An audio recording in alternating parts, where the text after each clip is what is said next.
Abigail is the new horror movie that is out in theaters right now. There is kind of something with the trailers I feel is kind of spoiling because it doesn't happen for about 45 minutes into the movie. And the movie is like an hour and 49 minutes. So it is kind of a spoiler. Kind of somewhat spoiling it right there, honestly. But I'm not going to fully say what's going on here because like I said, it's about 45 minutes into the movie, and the movie's only about an hour, 45 minutes.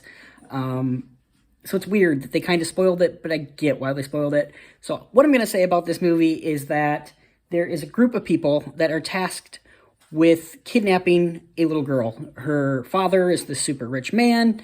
They need to kidnap her, get some ransom, and make their money, and basically they have to babysit her for 24 hours. Can't let her get away until they get their money. They bring her to this like big mansion, crazy place, and that's kind of the movie. She's locked up in a room. That's kind of the movie. Other things happen. Things get weird, as you can somewhat see here. This is from the directors known as Radio Silence. They did Ready or Not. They did Scream 5, Scream 6. And I am a fan of their work. I think Ready or Not is a really fun movie. I really enjoyed Scream 5 and 6. In fact, I think I'm going to watch it. And actually, I did watch it, and I will review it. So yeah, I really do like these directors. I think they are very fun filmmakers as far as horror goes. And the first 45 minutes of this movie, I was digging. You don't know nothing about these group of people. They don't know nothing about each other.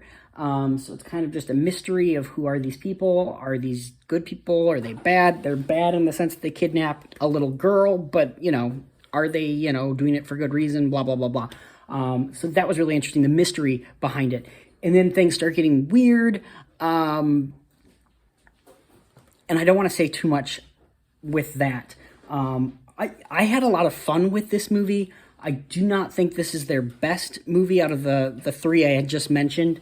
I would say this is probably the worst out of the four, but it's still an enjoyable, fun time with movies. It is bloody. There is just gallons and gallons and gallons of blood dropped in this movie. Part of the reason why I think I maybe didn't enjoy it as much as the others is it feels very much like Ready or Not, just with a twist on it, essentially.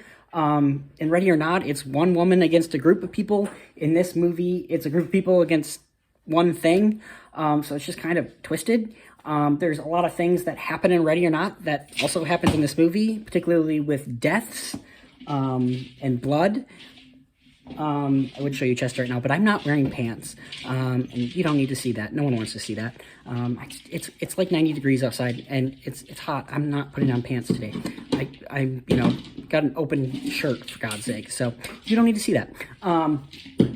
Yeah, it's very similar to Ready or Not. I can't remember what's her name. Melissa Barrera, the girl who plays Sam Carpenter in Scream 5 and 6, is kind of the main girl of this. Dan Stevens is in this. Alicia Weir, I believe, is the little girl, the teenage girl. Everyone in this movie does a really great job, particularly this little girl. She has so many different things she has to do to change up. So it's very over the top and crazy, but it's fun. Like I said, it's a load of fun. It's not scary, I would say. There's a couple moments that are a little scary, but it's not really a scary movie. It's a bloody, gory movie, though, I will say that. As far as negatives go, I really like the first half more than I did the second half. The second half just kind of gets a little out there. There's also a twist that kind of happens towards the end of the movie involving one particular character. And it just kind of, here's the twist, and then it's just kind of gone. And then it goes on to something completely different. Well, not completely different, but it just kind of, the villain kind of becomes a new villain. And it's just, it gets to be a little too much towards the end. There's also, the rules of this world don't make sense to me. Because the first time something happens, it takes a while. The second time something happens, it's like immediate. And the third time it happens, it's like it doesn't really happen. So it's like, what are the rules of this world, and why is certain things happening this way, other things not happening that way? It just doesn't make sense to me. So yeah, overall, I really enjoyed this movie. It's fun. It's a good time. I had a not great experience watching this at the theater last night. People talking. There was like a 10-year-old girl in the movie who clearly was not liking it, and just shouldn't have been there. Bad parents there last night. Just people talking so loud. And then there was a man that just got up and was just walking around the theater. I don't know if he was trying to find a better spot. I don't know what was going on, but it was terrible. But yeah, I really had fun with this one.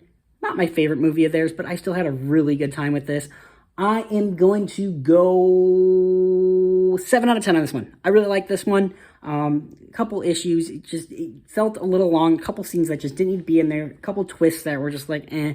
And, you know, just the rules of the world. I was kind of confused by the end of it on what, you know, is yay and nay. So yeah, 7 out of 10 for me for Abigail. I really enjoyed this one. If you have not seen, you know, like Ready or Not, you know, you'll be in for some surprises. It's not quite your typical horror movie. Like I said, it's not even really a horror movie. It's more of just a gory, bloody movie, and it's over the top. So, yeah, that is my review of Abigail. I hope you guys have yourself a great day. Don't do anything I wouldn't do, and we will see you next time.